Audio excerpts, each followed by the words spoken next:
చేస్తే మా ప్రభుత్వం రద్దు చేయమని 40 రోజులకే ఢిల్లీకి పోయారు. జంతర్ మంతర్ దగ్గర ధర్నా చేశారు. రాష్ట్రపతి పరిపాలన విధించమన్నారు. అంటే అర్థం ఏంటి? దుగ్ధ అంటే గద్దె పోయిందనే దుగ్ధ. ఎప్పుడెప్పుడు గద్దెను ఎక్కాలా ఆత్రం. ఎందుకు ఆ గద్దె? వాళ్ళకి ప్రజాసేవ కోసం కాదు, అసలు ప్రజలకు సేవ చేయడం అనేది వాళ్ళకు ఒక అలర్జీ. ఆ పేరుతో ఏదో ఆ ముసుగులో ప్రజల పేరుతో ఇన్ ది నేమ్ ఆఫ్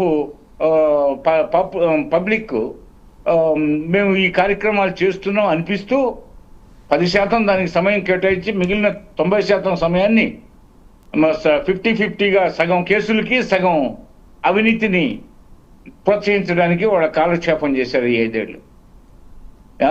ఈ పరిస్థితుల్లో వాళ్ళు అధికారం పోయిందని దుఃఖతో 40 రోజులకే ఢిల్లీకి పోయిన వాళ్ళు మా ప్రభుత్వం మీద అడుగడుగున చేమ చిటుక్కమన్నా కూడా వాళ్ళు ఏదో ఒకటి వక్రీకరించడం, విపరీతార్థాలు తీయడం, దాన్ని దుష్ప్రచారం చేయడం వాళ్ళకి నిత్యకృత్యంగా ఉంది ఈ 2 years నుంచి. పైగా కేసులన్నీ కమ్ముకుంటున్నాయి, మబ్బులు గమ్మినట్టు కమ్ముకుంటున్నాయి. కాబట్టి అధినాయకుడు తలుపు తట్టే రోజు రాబోతుంది.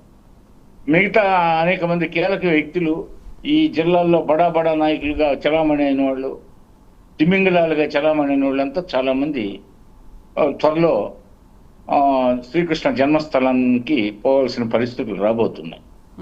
పోతే కాకుంటే చివరి దశకు వచ్చింది. సరే, న్యాయస్థానాలు ఉన్నాయి, మనం చేయకూడదు. అది మధ్యయుగాల నాడు రాజులు చేసేది ఈయన చేశాడు జగన్మోహన్ రెడ్డి. మాకు ఈయనకి తేడా చూపించాలి, ప్రజలకి నిజం నిలకడగా తెలియాలనే ఉద్దేశంతో ఈ వ్యవస్థల గౌరవాన్ని కాపాడడానికి ఎంతో సహనంతో ఓర్పుతో మా కూటమి ప్రభుత్వం ఓర్పు చేతగానితనంగా భావిస్తున్నారు వాళ్ళు. చావగలిగిన ప్రభుత్వం ఇది, చావగలిగిన ప్రభుత్వం. కాబట్టి చావగలిగిన ప్రభుత్వం అంటే తెలుసుగా, చావ వుడ్కి లోపల చావ ఉంటుంది.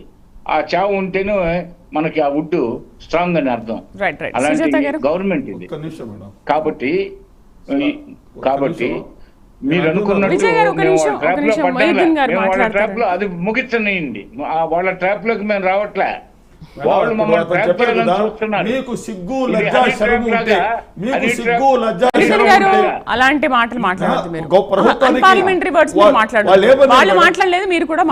వాళ్ళు ఏమన్నారు? మేము అన్ని పూర్తి చేసి వ్యవస్థ రాసినో చెప్పండి. చంద్రబాబు గారు అన్నారు శ్రీలంక అయిపోయిందని. 3,32,000 కోట్ల రూపాయలు అప్పు తెస్తే శ్రీలంక అయిపోయింది. ఈ రోజు 2 సంవత్సరాలలోనే 3,56,000 కోట్ల రూపాయలు అప్పు తెచ్చారు. ఇప్పుడు శ్రీలంక కాలేదా? ఆ రోజు మీకు తెలియదా? ఈ రోజు ఆంధ్రప్రదేశ్ పరిస్థితి ఎట్లా చెప్పారు? ఏం తీరి చెప్పారు? కడుపుకు మీరు ఏమి చెప్పారు? నీకు 1,500, ఒకరుంటి 1,500, ఇద్దరుంటి 3,000, ముగ్గురుంటి 4,500, నలుగురుంటి 6,000 అన్నారు. ఇచ్చారా? ఎందుకు ఇవ్వలేదు? ఇది అబద్ధం కదా? దాని జవాబు చెప్పండి. వ్యవస్థ నాశనమని అబద్ధాలు చెప్పి ఈ రాష్ట్ర ప్రజలు ద్రోహం చేశారు. ఎన్నుకోటు ముఖ్యమంత్రి చంద్రబాబు నాయుడు గారు. శ్రీదేవి గారు చెప్పండి. ఇప్పుడు కాపులకి రిజర్వేషన్ 5% చెప్పి ఆడబిడ్డ నిధి ఎందుకు ఇవ్వలేదు? ఎక్కడ మాట్లాడుతున్నారు? వాస్తవాలు ప్రజల్లోకి పోకూడదు. ఇది వాస్తవం కదా? ఇది వాస్తవం కదా? మహిళలు ఎందుకు ఓటేశారు? మీకు ఎందుకు వేశారు మహిళలు ఓటు? మధుసూదన్ గారు ఇంకా వాళ్ళు 2 ఏళ్ళు అయింది కదా వచ్చి, ఇంకా వాళ్ళకి చాలా టైం ఉంది. మీరు ఇప్పుడు 2.5 ఏళ్లలో మేము కంప్లీట్ చేసాము అని అంటే అందరూ కంప్లీట్ చేయాలి కదా? ప్రతి సంవత్సరము ఓకే చూద్దాం, ఇంకా టైం ఉంది, వాళ్ళకి టైం ఇవ్వండి. జగన్మోహన్ రెడ్డి గారు డే 1 నుంచి ఇచ్చారు, మీరు ప్రతి సంవత్సరం ఇచ్చారు. వీళ్ళు ప్రతి సంవత్సరము నీకు 1,500, నీకు 1,500. చంద్రబాబు నాయుడు గారు చెప్పారు ఒక వ్యక్తికి 1,500, 2 ఇద్దరికైతే 3. ఎన్ని అబద్ధాలు చెప్తారయ్యా? ఇంకా ఎన్ని అబద్ధాలు? వ్యవస్థ నాశనం. ఏ వ్యవస్థ నాశనం ఎందుకు చెప్పండి? విజయ్ గారు మళ్ళీ మాట్లాడదాం. సుజాత గారు నమస్తే అండి. సుజాత గారు జోక్యం చేసుకుంటే ఏమా రైట్ విజయ్ గారు మళ్ళీ మాట్లాడదాం. కాపుల కోసం కార్పొరేషన్ రైట్. సుజాత గారు నమస్తే.